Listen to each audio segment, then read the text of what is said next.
जोशी स्वागत करता हूं अपने YouTube चैनल में। और आज हम पढ़ेंगे उत्तराखंड में चंद राजवंश। लक्ष्मी चंद तक हम पूरा कर चुके थे।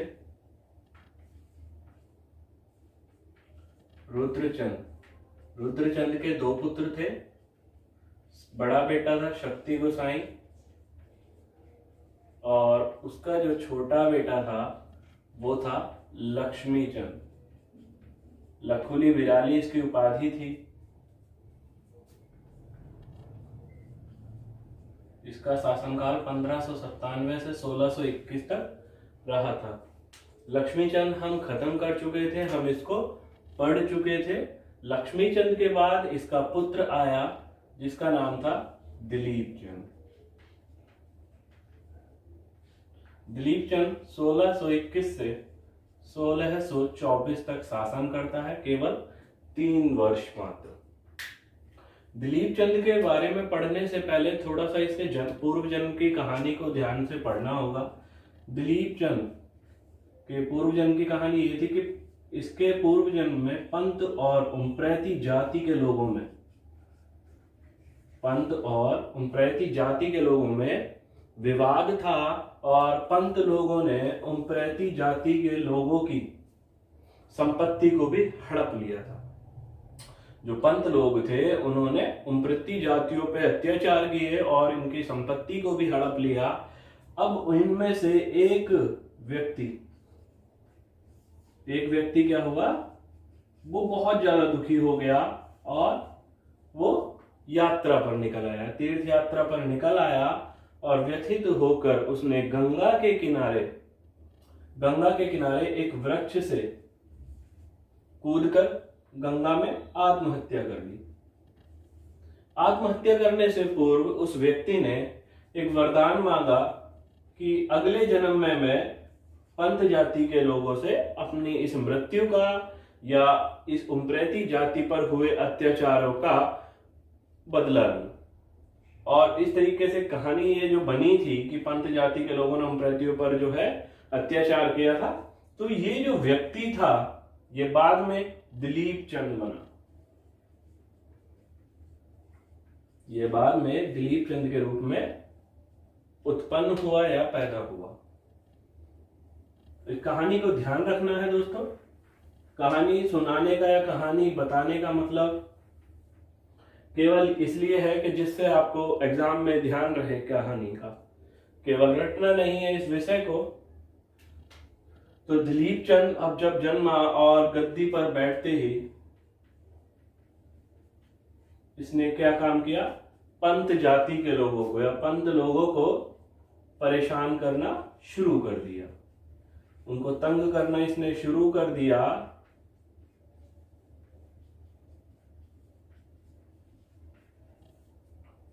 और जो पंत लोगों का मुखिया था जैत राम पंत,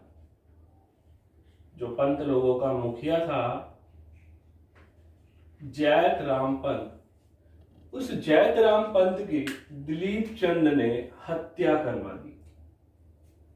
दिलीप चंद ने पंत जाति के मुखिया जैत राम पंत की हत्या करवा दी और इस जैत राम पंत को जो शव था, इसके शव को मल्ला महल का निर्माण किसने कराया, रुद्रचंद ने।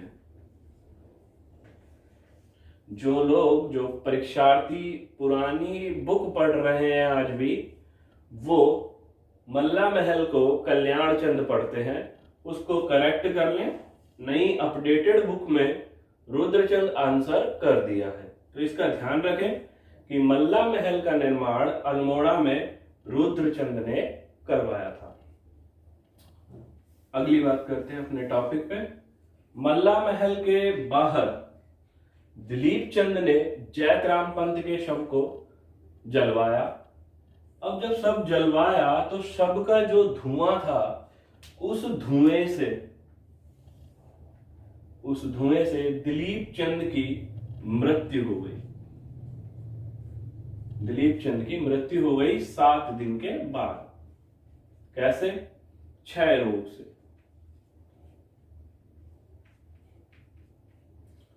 तो क्वेश्चन बनता है अपने एग्जाम में कि किस चंद शासक की मृत्यु क्षय रोग अर्थात टीबी, ट्यूबरक्लोसिस से मृत्यु हुई थी। किस चंद शासक की मृत्यु क्षय रोग से हुई थी? तो कौन था? दिलीप चंद। अब दिलीप चंद के जो सलाहकार थे वो थे शीश राम कार्की,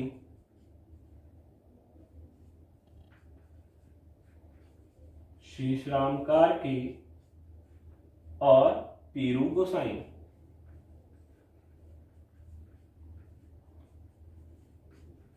ये दोनों क्या थे?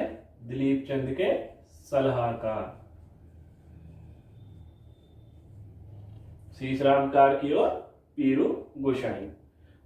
दिलीप चंद 1624 में जब मर गया इस क्षय रोग से, तो जो अगला राजा बना वो था विजय चंद।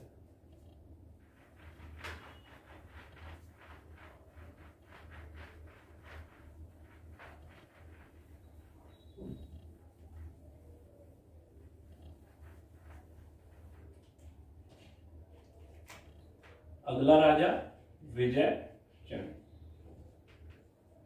विजय चंद ने शासन किया 1624 से 25 तक।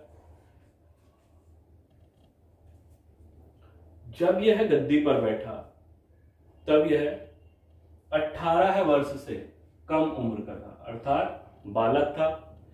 तो जो इसके सलाहकार थे, इसके पिता के सलाहकार थे, जिनका नाम शीशराम कार्की, शीशराम कार्की और पीरू गोसाई जो सलाहकार थे, अब इन्होंने इसका फायदा उठाने लगा। अब उनके मन में लोभ आ गया, लालच आ गया शासन के प्रति। इन्होंने विजय चंद को कठपुतली राजा बनाया। कठपुतली मतलब अपने इशारों पे काम करना, इसको शुरू करवा दिया। अब इन दोनों के साथ सोर गांव का, शोर गांव कहां है? पिथौरागढ़।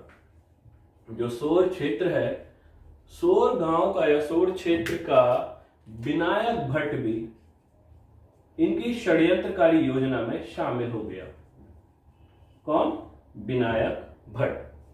विजय चंद के जो अब सलाहकार हो गए या इनके जो राज्य काज संभालने वाले व्यक्ति हो गए, वो तीन कौन कौन थे?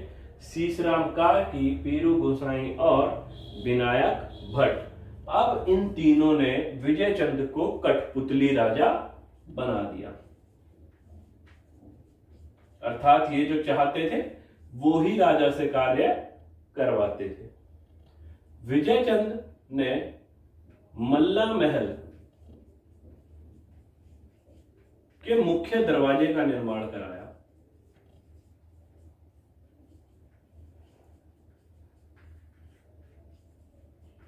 जो मल्ला महल है, अभी पीछे भी बताया है जस्ट मिनट पहले कि मल्ला महल किसने बनवाया था? रुद्रचंद ने। कहा है?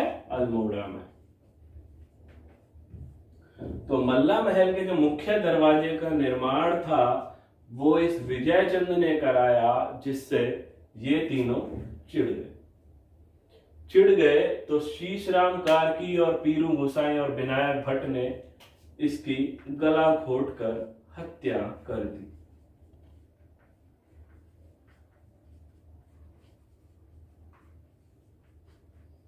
विजय चंद की गला घोटकर हत्या करवा दी गई। अब चंद राजवंश की गद्दी पर बैठने वाला जो अगला राजा होगा उसको मेहरा जाति के लोग, जो मेहरा जाति है, सोमचंद में पढ़ा भी चुका हूं, मेहरा इनके मंत्री रहे थे चंद राजवंश में। तो मेहरा जाति के लोग अगला राजा त्रिमल चंद, जो अगला राजा बनेगा, उसको गढ़वाल से ढूंढ कर लगाते हैं। मेहरा जाति के लोग अगले चंद राजवंश की गद्दी के शासक त्रिमल चंद को ढूंढकर गढ़वाल से लाते हैं और गद्दी पर बैठाने का कार्य करते हैं।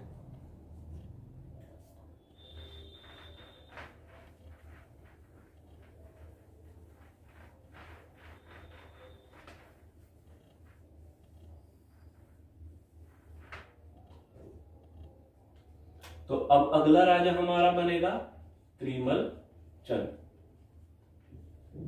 त्रिमल चंद 1625 से 1638 तक शासन कार्य संभालता है, अर्थात राजा बनता है। और त्रिमल चंद जैसे ही गद्दी पर बैठता है, त्रिमल चंद जैसे ही चंद राजवंश की गद्दी पर बैठता है, अपने सेनापति गढ़यूड़ा, अपने सेनापति गढ़यूड़ा की मदद से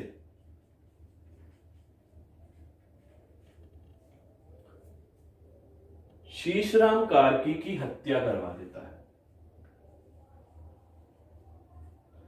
मौत का बदला लेगा अपने राजवंश के राजा की, जो इससे पिछला राजा रहा है।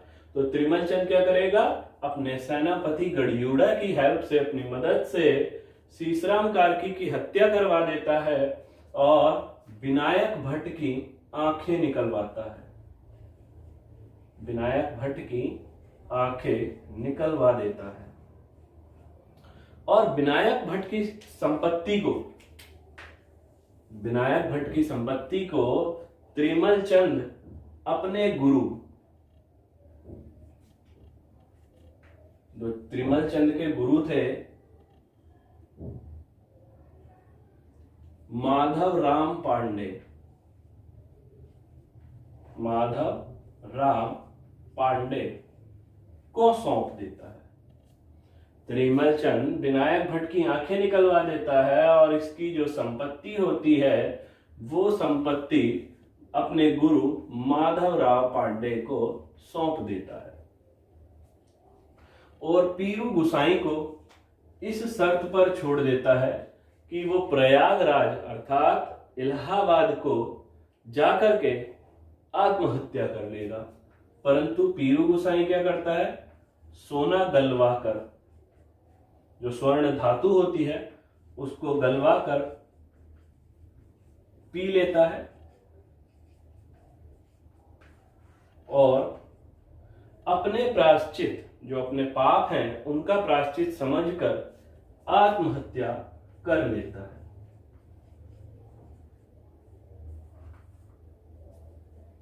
पीरू गुसाई आत्महत्या कर लेता है सोना गलवा कर। अगला जो विषय है वो ये है कि त्रिमल चंद, और बहुत ज्यादा इंपॉर्टेंट प्रश्न है कि त्रिमल चंद जो शासन कार्य संभालता है या राज शासन जो करता है वो लक्ष्मी चंद के बंदोबस्त के अनुसार करता है।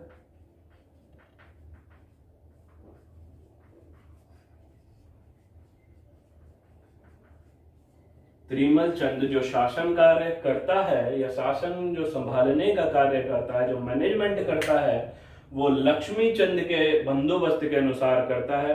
और त्रिमल चंद ने दिनकर जोशी को,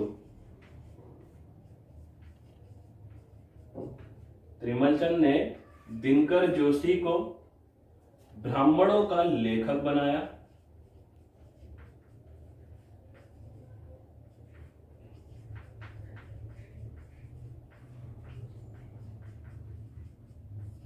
जबकि नरोत्तम जोशी को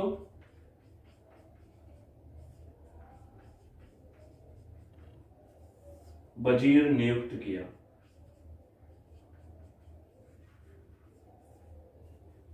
दोस्तों, ये थे चंद राजवंश के शासक। अगला जो शासक होगा वो भी बड़ा इंपॉर्टेंट होगा, जिसका नाम होगा उद्योगचंद।